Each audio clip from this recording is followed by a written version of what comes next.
We all know what it feels like when our nerves get the best of us and we feel that out of control feeling before a presentation, heart racing, butterflies in our stomach. There's that familiar ramp up of nerves that happens to all of us before a presentation. In today's video, I am going to share with you my 3 favorite tips to calm your nerves before speaking.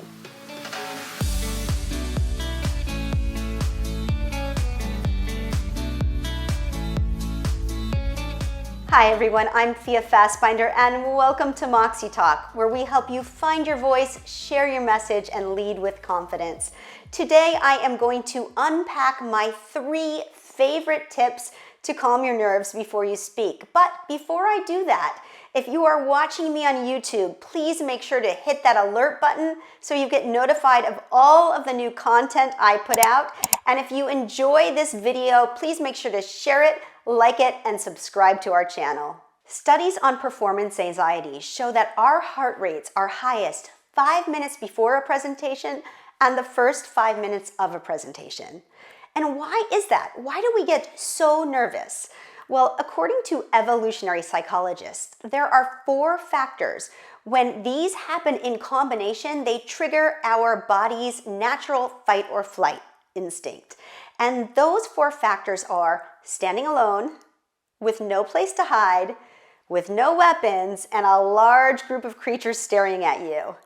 Sounds like public speaking, right? And if you are like most of us, you probably try to out-rationalize or out-logic your fear. But the truth is, according to the last census study, more people are afraid of speaking than of death. Or as Jerry Seinfeld put it, more people would rather be in the casket than delivering the eulogy.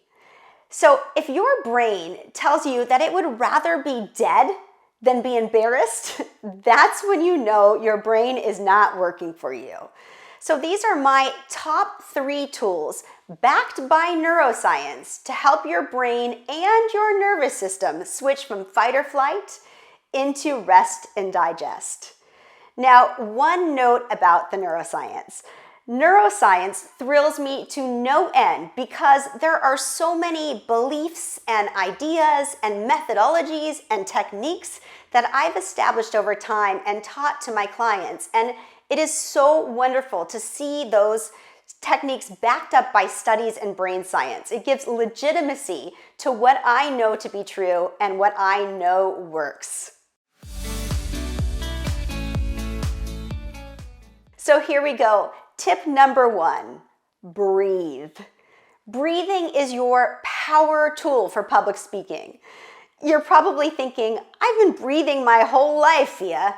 But the truth is, you probably haven't been breathing correctly.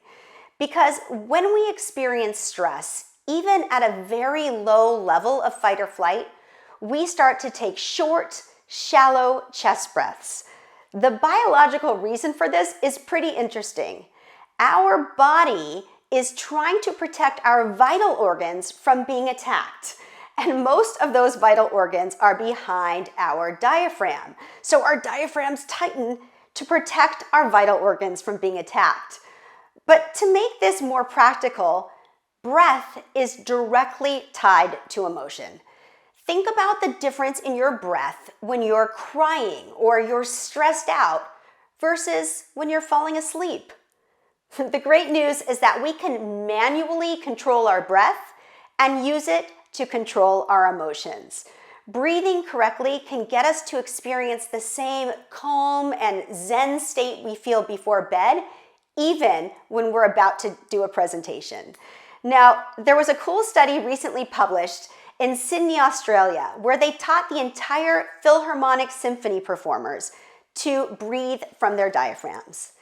And then before a performance, they hooked them up to electrocardiograms. Now, as soon as these performers started to use diaphragmatic breathing, their heart rates subsided. So they were able to go into that performance with the low heart rate of a person that is falling asleep. So the study went on to say that aside from beta blockers or other techniques that are so expensive, breathing is free. It's the cheapest way you can calm yourself down. And breathing isn't a woo-woo thing anymore. In fact, they are teaching diaphragmatic breathing to soldiers in boot camps because this is something that they only need their bodies. They can do it in battle, and it can subside their heart rates to a level where they can make rational, calm decisions. So how do we do this whole breathing thing? We do it by using our diaphragms. And for those of you who haven't watched my previous videos, I'm going to give you a crash course on all things diaphragmatic breathing. And if you want a deep dive into anything around breath support, check out my previous videos. So what is your diaphragm? Your diaphragm is a sheath of muscle that sits between your chest and your abdomen, and it's dome-shaped. And its whole purpose in your body, it goes like this, and it pushes air in and out of your lungs. For most of the time, our diaphragm lays dormant. However, when we get stressed, like before a presentation, we need the extra air and the extra oxygen to calm us down. And we can do this simply by breathing in a pattern that I call low and slow, to flood our body with extra oxygen, increase our blood oxygen levels, which in turn lowers our heart rate and causes a really cool domino effect of hormone release to help us calm down. And speaking of hormone release, with diaphragmatic breathing, we can all be alchemists to our own biochemistry. It is so cool. When we learn to do this by breathing correctly, we can literally change our hormones. We can alter our biochemistry by sending signals to our neurotransmitters that we can release the fight or flight mechanism and secrete more dopamine and serotonin, those feel-good hormones that put us into rest and digest. So we literally are manually switching our nervous system from sympathetic nervous system to parasympathetic nervous system. So how does this happen? The diaphragm was designed to send messages to your brain about the status of your body, and it does this through the vagal nerve. So if you breathe fast and rapidly because you're panicked, you're sending messages through your diaphragm to your brain that, hey, we're moving and really fast, we're running, we're probably running away from something that's going to eat us. And if you breathe slow and low, you're sending messages to your brain that everything is cool and we're probably no longer being chased by that thing that was going to eat us. So now that I have thoroughly explained the neuroscience behind diaphragmatic breathing, let's learn how to do it. Now, I refer to diaphragmatic breathing as horizontal breathing because we are going to breathe in and out, as opposed to vertical breathing, which is up and down, which is what most of us do when we're stressed or we hold our breath. So in order to practice our horizontal breathing in and out, let's imagine for a second that you have a balloon in your belly. And every time you breathe in, you fill that balloon up with air and it pushes your belly out.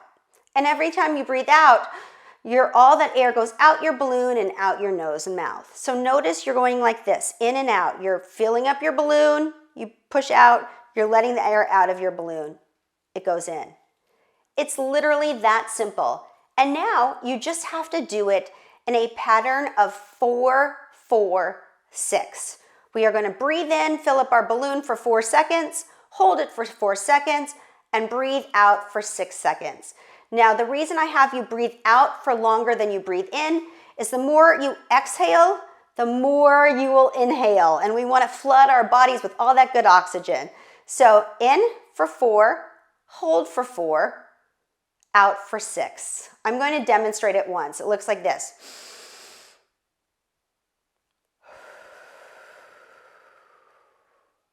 That's it. Do this 4, 4, 6 breathing pattern as many times as you want to calm down. You will literally feel your heart rate subsiding and yourself coming back down to planet Earth. Tip number 2, visualize. If I have to do a presentation or my clients have to do a presentation that they're really nervous about, we visualize ourselves going through every detail of the presentation. What we're wearing, the look on our face, the stage we're presenting on, how we're walking, the sound of our voice, the smell in the room, every single detail. And there is neuroscience behind visualization. The brain doesn't know the difference between doing something and visualizing it. So this is a perfect way to practice having a super successful experience without actually doing it. You can convince your brain that you've already done this great presentation. It is literally a brain hack because your brain uses the same neural pathways if you do the thing as if you visualize it. That's why athletes have been using visualization for so long. There's also multiple studies that have shown that people who visualize themselves delivering a smooth talk perform better than those who don't. In a recent study in Psychology Today, results revealed that performance visualization, which is what we're doing here, was generally more effective than other interventions like medication or yoga or pre-presentation warm-ups. It was more effective than all of those for reducing self-reported negative thinking. Now, what does this mean? It means that visualizing a positive performance is the antidote for our negativity bias. Now, I've spoken about our negativity bias before, but for those of you who aren't familiar with it, our negativity bias is our hardwired, innate inclination to hang on to negative experiences more than positive experiences. Negative ones are like Teflon or like Velcro, they stick to us, and the positive ones are like Teflon, we repel them. And we're hardwired to do this as a survival instinct. However, when you visualize, you are helping your brain hold on to those positive experiences more than the negative. And one of my favorite stories is of Michael Phelps, who uses visualization before any Olympic event. And he visualizes himself swimming through the water, through his own eyes, and seeing himself win through his own eyes. And then he visualizes himself from the view of the people that are in the stands, watching him swim and win. And he does these two visualizations every day for a month before the Olympics. And he credits this to his success. It is one aspect that he uses that sets him apart from a lot of other performers and athletes. So next time you have a presentation, before it, right before, visualize this presentation going just stunningly, swimmingly, you're crushing it, everything that you have to do in your mind, go through it and go through it as if you were having a successful presentation. You will trick your brain into having a rock star presentation before you actually do it. Tip number 3, create your own mantra. Now, we all have both a negative self-critic and the best coach we've ever had inside of us. And this has been proven by recent research that came out of Georgetown University that said that saying something aloud is 10 times more powerful than saying it in our head.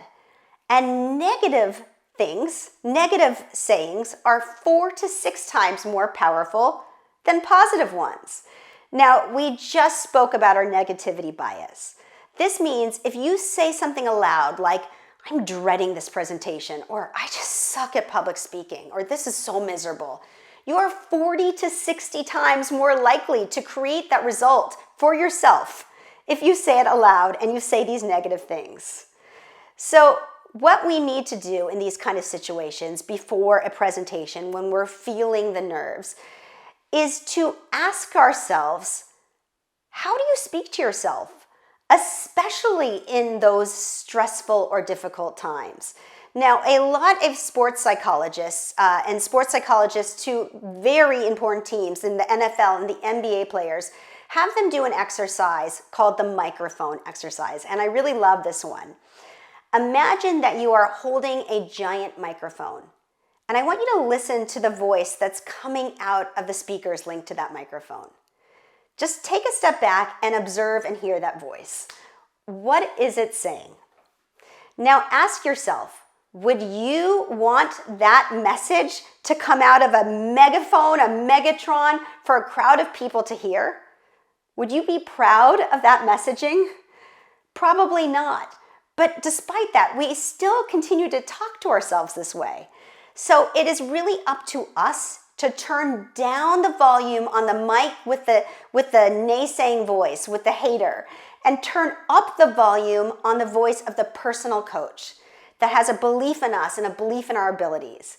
And we can do this by creating a mantra that we can get behind.